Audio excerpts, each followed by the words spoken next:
Here's a question that sounds almost too simple, too obvious to even bother asking. Why do humans kiss? You've done it. Most people have. Two faces come together, lips touch, and somehow that means something. Love, desire, goodbye. And nobody ever stops to ask why, because it feels like breathing. It feels like something we've just always done. Except the moment you actually try to explain it, the whole thing falls apart in your hands. Because think about what a kiss really is. You're pressing your mouth against another mouth and swapping saliva. And saliva carries germs, viruses, bacteria. From a cold-blooded survival standpoint, kissing is you voluntarily exchanging pathogens with another person for no obvious reason. It doesn't help you find food, it doesn't directly make babies. It gives you almost nothing your body needs to survive, and it carries a real risk of making you sick. So why would evolution ever build a creature that wants to do that? Seriously, sit with that for a second. We invented an act that could kill us, and then we called it romance. This goes back further than you think. Older than farming. Older than writing. Older than cities. Older than kings. Older than the wheel. In fact, the answer reaches back so far that it predates our entire species. It was happening before there was anyone around to write a love poem about it. And the deeper you dig, the stranger it gets, because scientists who study this for a living openly admit they still don't fully understand why we do it at all. There are really two questions hiding inside this one. The first is simple. When did humans start kissing? But the second one is the one that actually matters, and it's far more unsettling. Why would we ever start doing something this risky in the first place? Hold on to that second question. It's the whole key. Before we get to the answer, you have to understand something about how far back the beginning actually is. Because here's the problem with studying kissing. A kiss leaves nothing behind. Think about it. A stone tool survives for 1,000,000 years. A bone can fossilize. A footprint in volcanic ash can outlast entire civilizations. But a kiss? A kiss is 2 seconds of soft tissue touching soft tissue, and then it's gone forever. It leaves no fossil, no artifact, no mark on the ground. It vanishes the instant it happens. So how do you find something in the past that was designed, in a sense, to disappear? For a long time, you basically couldn't. And that absence of evidence fooled everyone into thinking kissing was a fairly recent invention. But absence of proof isn't proof of absence. Just because something rots away doesn't mean it never existed. It just means you have to get clever about how you look for it. And in the last few years, scientists got very clever. Let's start with the written record, because that's where the story used to end. For decades, scholars believed that the earliest evidence of romantic kissing came from India, around 1500 BCE in ancient Sanskrit texts. So the popular belief was neat and simple. Kissing was born in South Asia, then slowly spread west across the world like a cultural fashion. That story is wrong. In 2023, two researchers, Troels Pank Arbol and Sophie Lund Rasmussen, published a study in the journal Science, and they pushed the whole timeline back by 1,000 years. They've been reading Mesopotamian clay tablets, cuneiform writing from what's now Iraq and Syria, and there it was. Descriptions of romantic, lip-to-lip kissing dating to at least 2500 BCE. In one ancient myth, two gods have intercourse, and then they kiss. That's roughly 4,500 years ago, written into clay. But here's the part that really matters, and it's easy to miss. Kissing didn't show up in just one place and spread out. Arbol found it independently in Mesopotamian texts, in Egyptian, in languages related to Hebrew and Arabic. Different cultures, no single origin point, which quietly kills the whole "it started in one spot and traveled" theory. It was everywhere. Which raises the obvious question. If it's everywhere, and it's this old in the written record, how much older is it really? Way older. And to see how much older, we have to stop looking at humans entirely. Because here's where it gets strange. If you want to know when kissing began, one of the best places to look isn't a human at all. It's a chimpanzee. When chimpanzees have a fight, they'll often make up afterward. And the way they do it is by kissing. Mouth to mouth. Bonobos kiss during sexual behavior. Orangutans do it too. And this isn't people romanticizing animals licking each other. In 2025, a team at Oxford, led by an evolutionary biologist named Matilda Brindle, did something nobody had properly done before. They studied kissing as an evolved trait.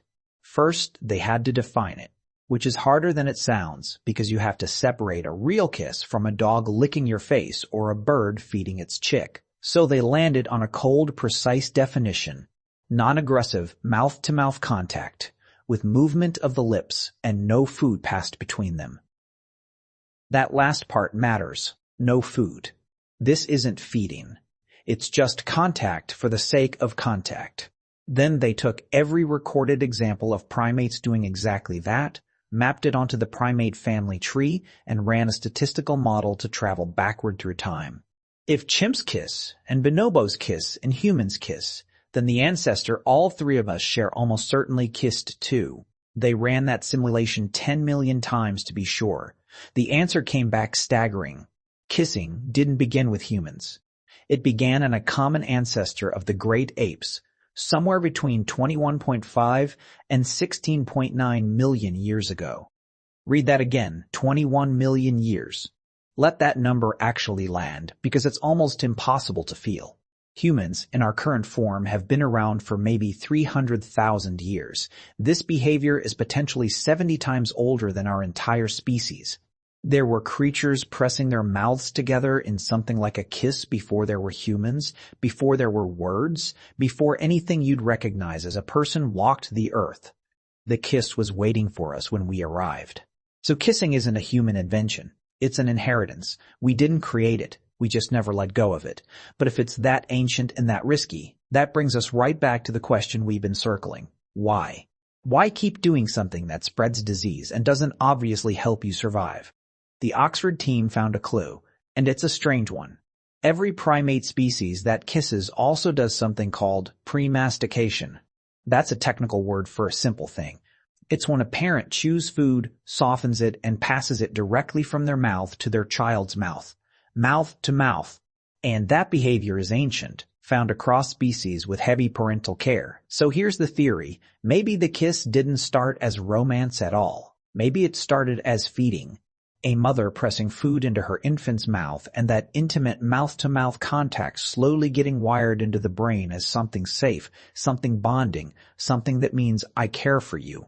And over millions of years, that gesture of nourishment drifted into a gesture of love. It wasn't invented as a kiss. It was leftover tenderness from feeding a baby. Now, be honest about something. That's a theory, not a proven fact. And Brindle herself is careful to say the data is still thin. We don't fully know why kissing evolved. We can trace when, we can guess how, but the deepest why still has a question mark hanging over it. And there's something almost fitting about that. The most intimate thing we do, and we still can't completely explain it. There's one last layer, and I saved it for the end, because it's the strangest part of all of this. We've been talking about human ancestors, but there was another kind of human once, the Neanderthals. And it turns out we probably kissed them too. Here's how we know. Scientists studying ancient dental plaque, the hardened gunk on fossil teeth, reconstructed the mouth bacteria of a Neanderthal who lived around 48,000 years ago in a cave in Spain. Inside, they found a microbe called Methanobrevibacter oralis, and this particular microbe spreads between people through saliva, through close mouth-to-mouth contact. The same bacteria lived in the mouths of both Neanderthals and our own ancestors, which means at some point in the cold of Ice Age Europe, a human and a Neanderthal, two different kinds of people, got close enough to share spit. Researchers even reconstructed a Neanderthal oral microbiome from 100,000 years ago and found it startlingly similar to our own. So the encounters between us and them weren't just the brutal, violent clashes people used to imagine.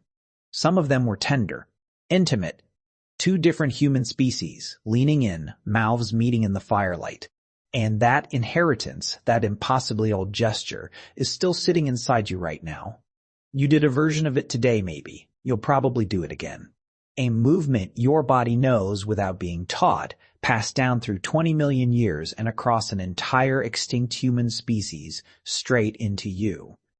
So let's finally answer the question that sounded so simple. Why did ancient humans start kissing? The truth is, they didn't start it. They inherited it. It began over 20 million years ago in an ape that no longer exists. It may have grown out of a mother feeding her child, tenderness borrowed from an act of survival. It survived in the great apes. It lived in the mouths of Neanderthals. It was written into Mesopotamian clay 4,500 years ago, and it was doing all of that long before anyone had a word for love. They kissed to bond. They kissed to make peace. They kissed to say what they couldn't say. And they did it for millions of years before a single human ever wondered why. So it turns out that question that sounded too simple to ask, it was never simple at all. It was one of the oldest mysteries you carry around every single day without noticing. The next time you lean in and kiss someone, and it feels like the most natural thing in the world, remember what you're really doing. You're not being romantic. You're being ancient. You're remembering something older than your species. You always were.